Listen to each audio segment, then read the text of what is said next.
las bendiciones en lo material y en lo espiritual. Gracias por todo lo que nos das en el cuerpo y en el alma. Tú nos das la vida, está en tus manos. Tú eres quien nos conserva la vida y quien un día nos vas a dar la vida verdadera. Te pedimos que tú, que eres el que da la salud y la salvación, nos conceda la salud y la salvación del cuerpo y del alma. Hoy te seguimos pidiendo por Elenita y te pedimos por Fer, te pedimos por Gume, te pedimos por Claudia y por todos los demás enfermitos. Sigue bendiciendo a Cristóbal, a Daniel, a Sara. Bendice a Ruth, bendice a Adán, bendice a sus hijos. Bendice, Señor, a David, bendice a Claudette, bendice también a aquellos que son su descendencia. Bendice a Alejandro y a Ana, a sus hijos y a sus nietos, sus hermanos, los papás que conservan cada uno de ellos. Danos la salud del alma y la salud del cuerpo. Bien, gracias por estar aquí. Buenos días. Les comparto este libro de obras de teatro de Jan Anouilh. Jan Anouilh, ya les había comentado un poco de él, el nombre les puede parecer parecido o ya escuchado, porque le recomendaba de él la obra de Becket, que es El honor de Dios.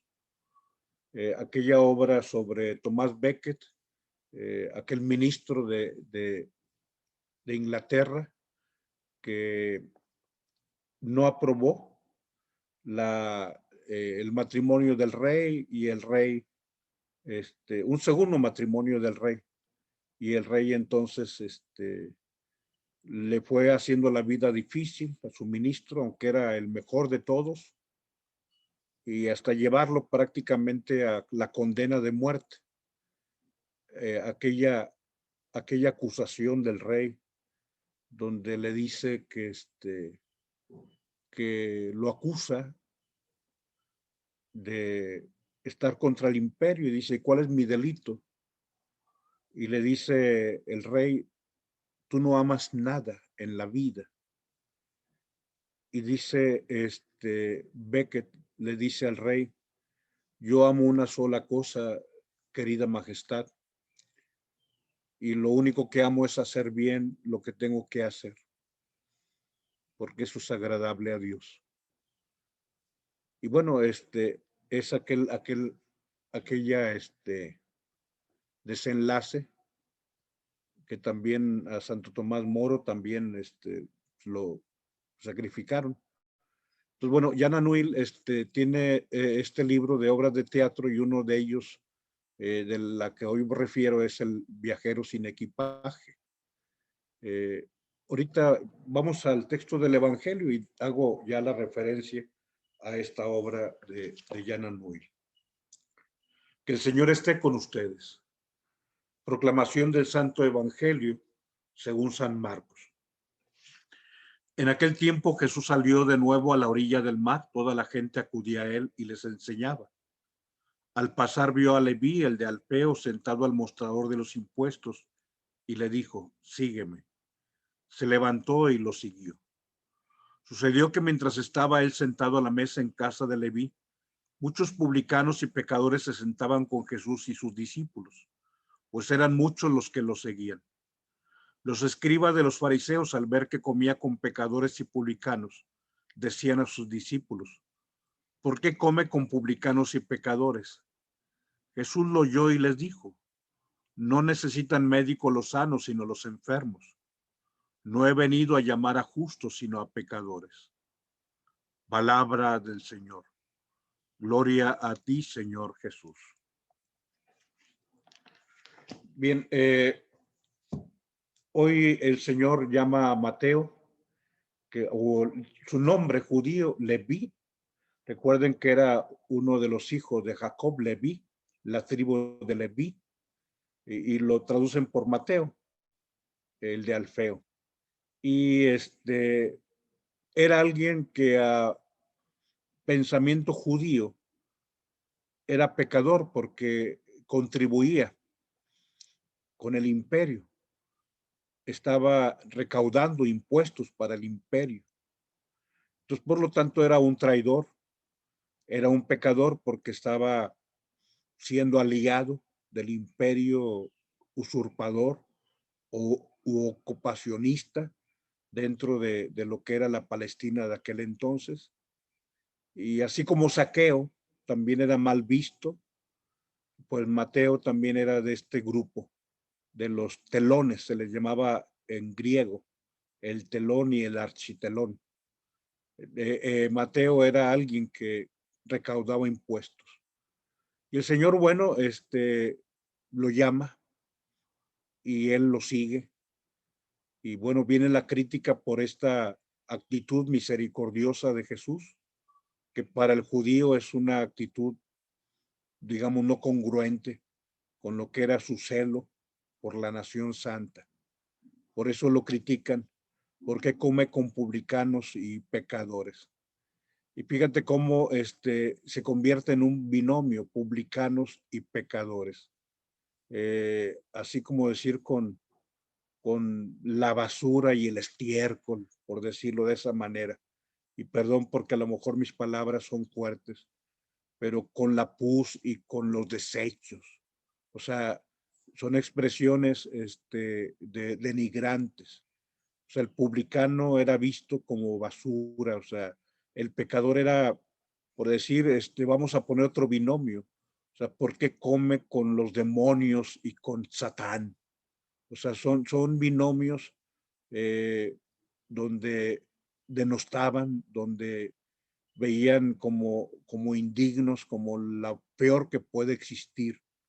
Entonces, fíjate cómo esa búsqueda. Y bueno, o sea, tanto a publicanos y pecadores, el penúltimo renglón del texto, el Señor habla de que ellos son los enfermos y de que ellos son los pecadores. En el último renglón, no necesitan médicos los sanos, sino los enfermos.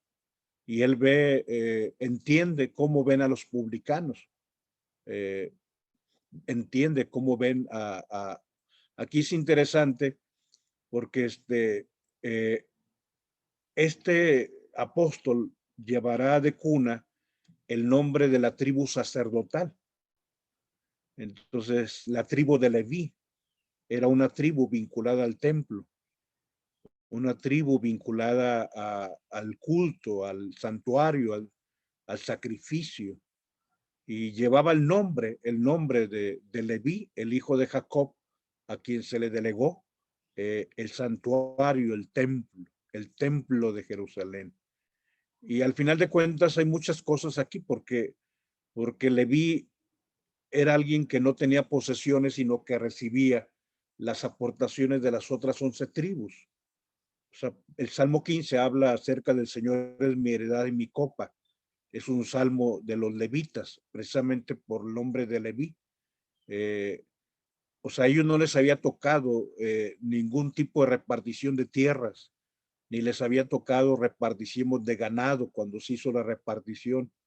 A ellos se les encargó, tú te vas a encargar del santuario. Y como a ti no te dimos ninguna propiedad, nosotros te vamos a llevar el 10%. O sea, era una recaudación al final de cuentas. Te vamos a llevar el 10%, el diezmo de todo lo que tengamos.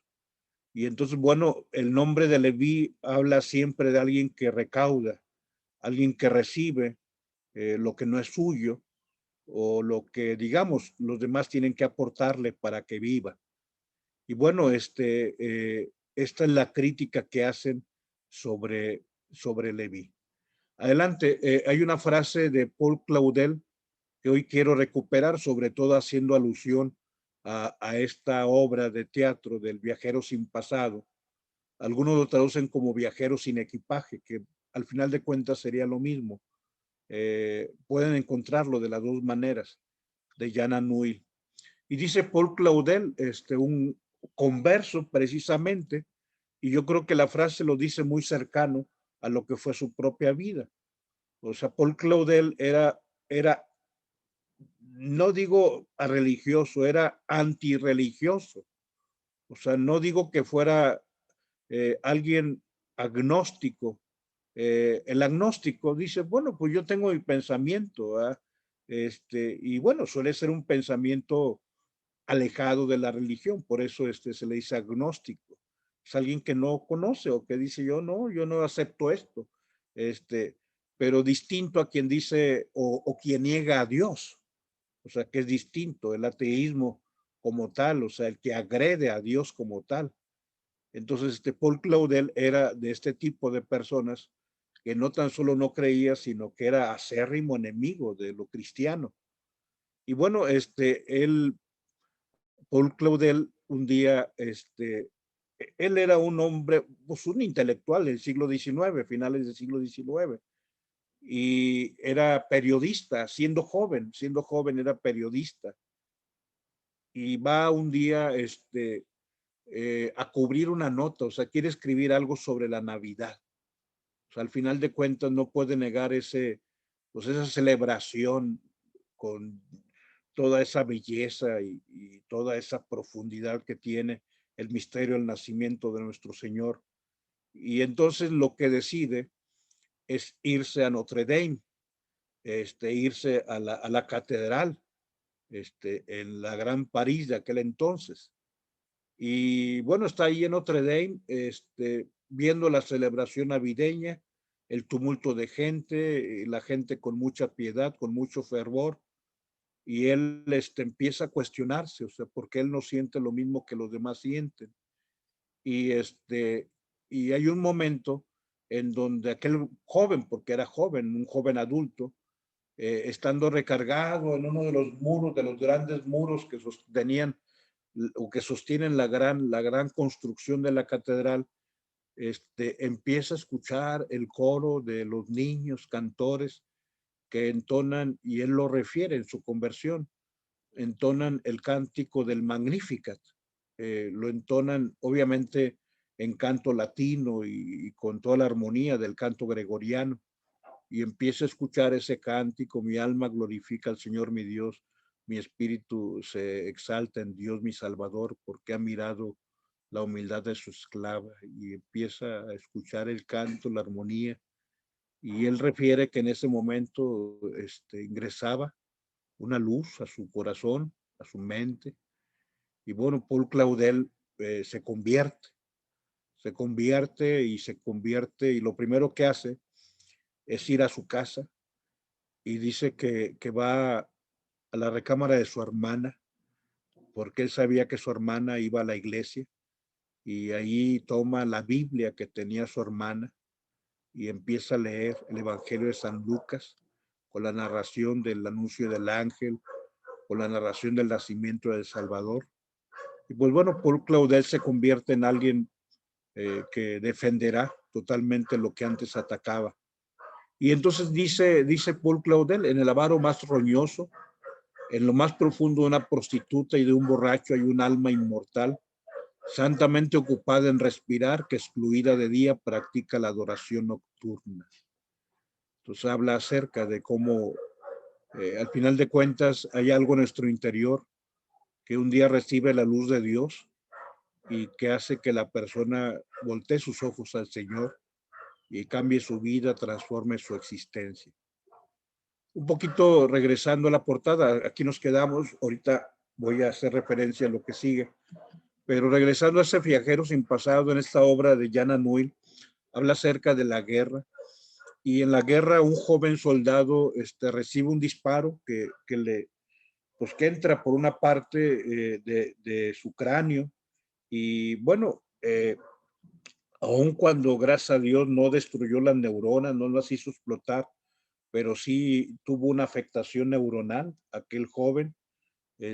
Lo llevan a la enfermería, y bueno, llega un momento en que pues, aquel joven, en medio de la guerra, no traía identificaciones, y buscan tratar, bueno, de quién es su nombre, y bueno, eh, no saben quién es, él tampoco sabe, porque recupera el conocimiento o la conciencia, pero no el conocimiento. ¿Cómo te llamas? ¿De dónde eres? ¿Quiénes son tus papás? de qué poblado eres, qué ciudad, y no nada, nada absolutamente. Y entonces, bueno, deciden regresarlo a los poblados y entonces empiezan una especie de boletines para manifestar que regresan algunos soldados heridos y entre ellos va ese joven. Y bueno, nadie lo reclama hasta que llega el momento en que aquel joven que no recordaba nada y que nadie reconocía, van dos familias para ver, porque ya habían muchos jóvenes que estaban regresando de la guerra y había algunos que no regresaban. Entonces van algunas familias a tratar de reconocerlo. Y después de muchas, pues no, nada, o sea, no era, hasta que llega la que era la familia, una familia caudalada. Llegan con él y dicen, sí, sí, es nuestro hijo.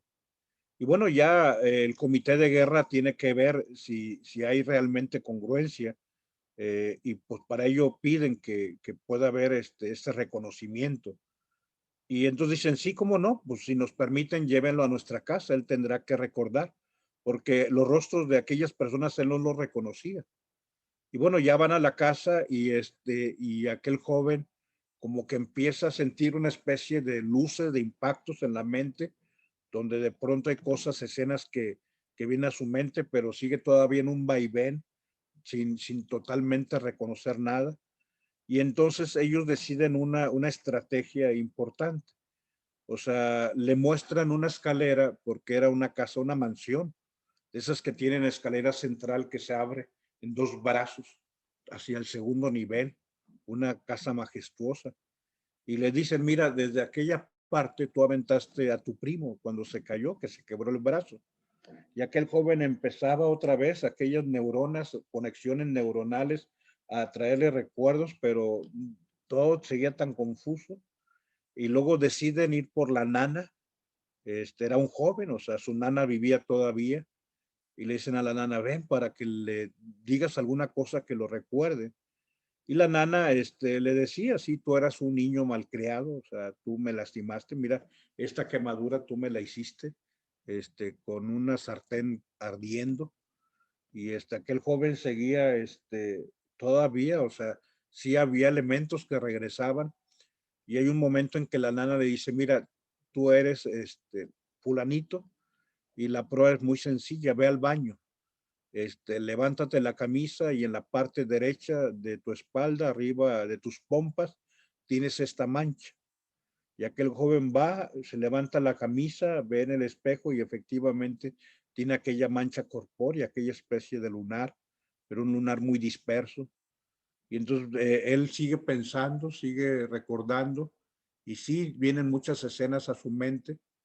Y cuando sale, le preguntan los gendarmes, la comitiva que lo había llevado, ¿esta es tu familia? Y él sale y dice, no, no, no es mi familia, no lo recuerdo. Había afuera todavía una familia de gente muy sencilla, gente con poca riqueza, y más bien era un hombre más ancianito, y que pues tenía un hijo y el hijo que le ayudaba a cultivar la tierra se había ido de la guerra y no había regresado.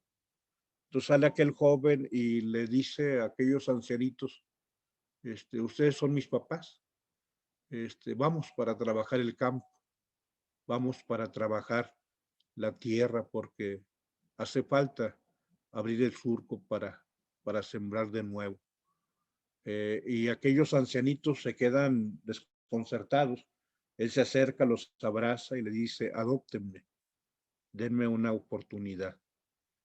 Y bueno, la narrativa del viajero sin pasado o viajero sin equipaje, por eso te digo, las dos traducciones al final de cuentas, aun cuando no sean tan fidedignas al idioma original, pero sí van muy unidas a lo que es el sentido de esta obra. Este, y refiere, bueno, cómo todos nosotros tenemos que romper con un pasado y cómo en ocasiones a veces no se nos da la oportunidad y más bien lo que único que se refiere a nuestra persona no son las cosas positivas, sino las cosas negativas.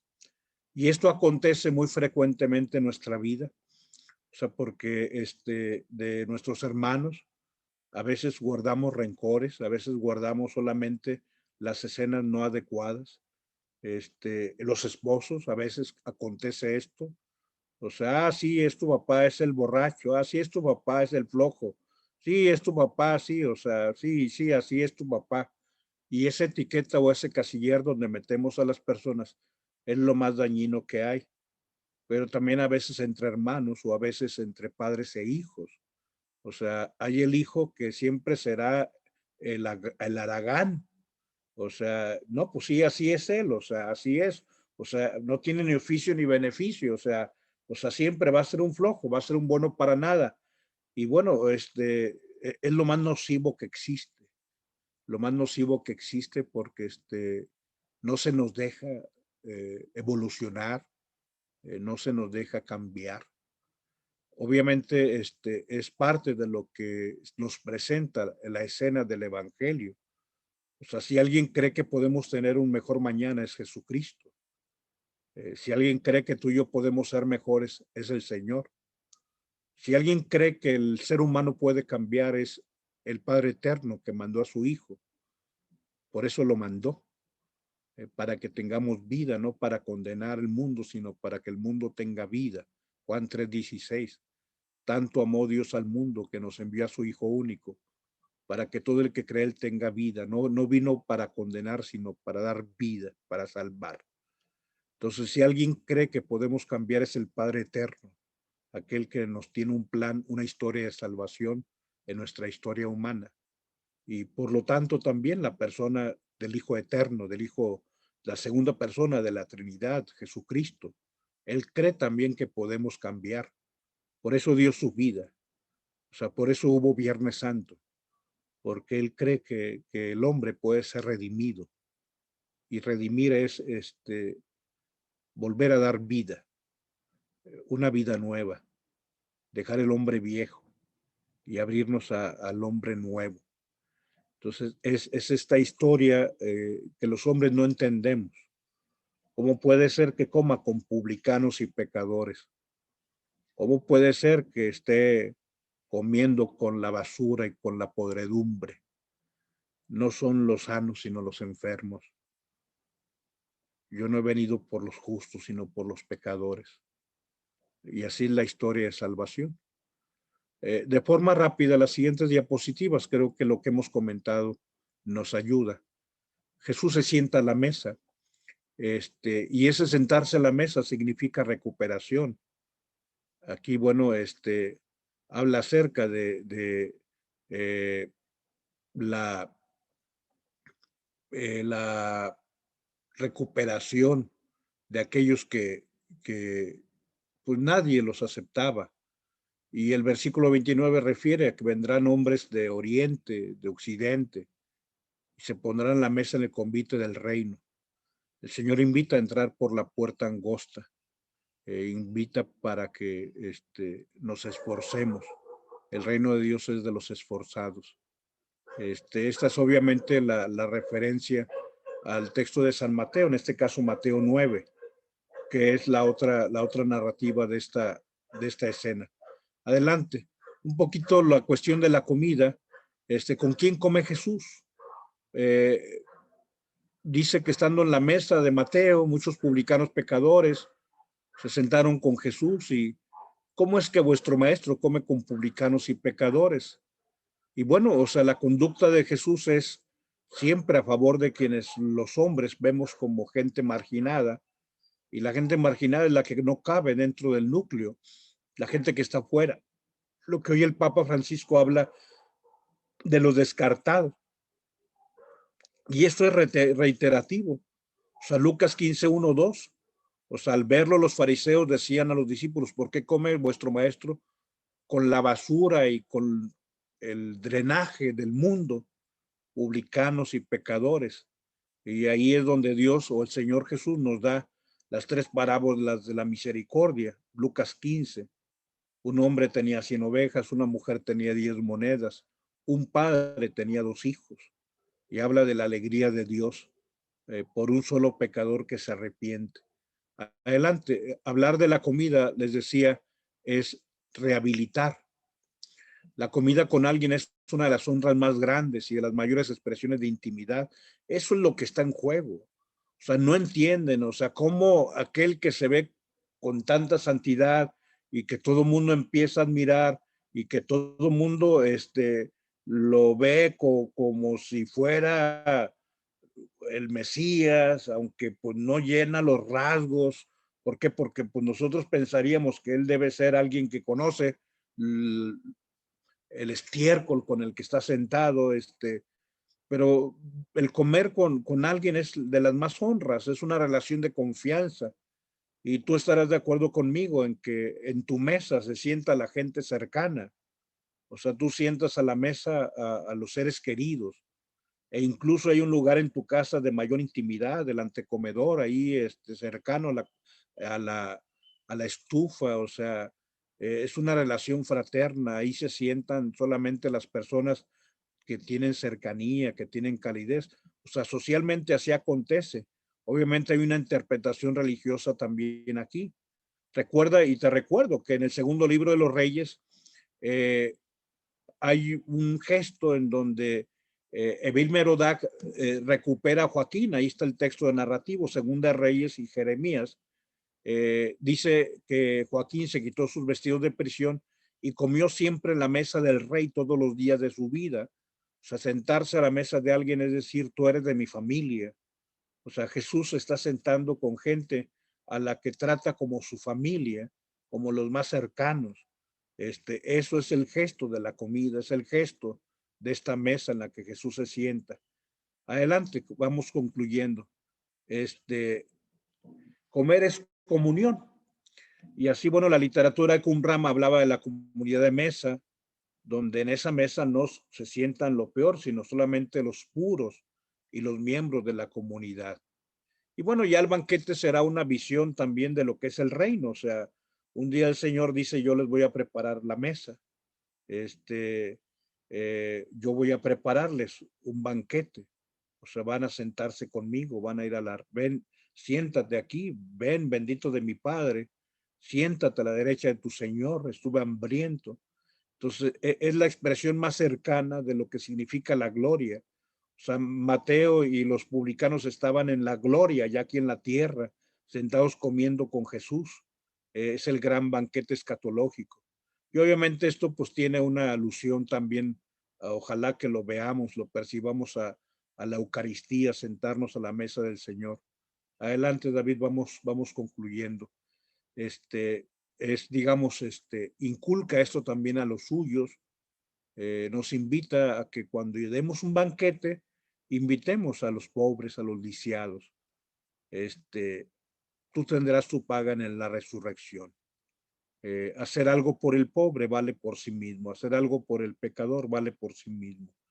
Y bueno, jugando un poco con el lenguaje, así como te decía el nombre de Mateo, que era Leví, vinculado a la tribu del culto, a lo más sagrado, al servicio de Dios, que de pronto se haya ido al servicio de lo que está contra Dios, como es el Imperio Romano, pues es un cuadro impactante para aquellos fariseos que le estaban viendo.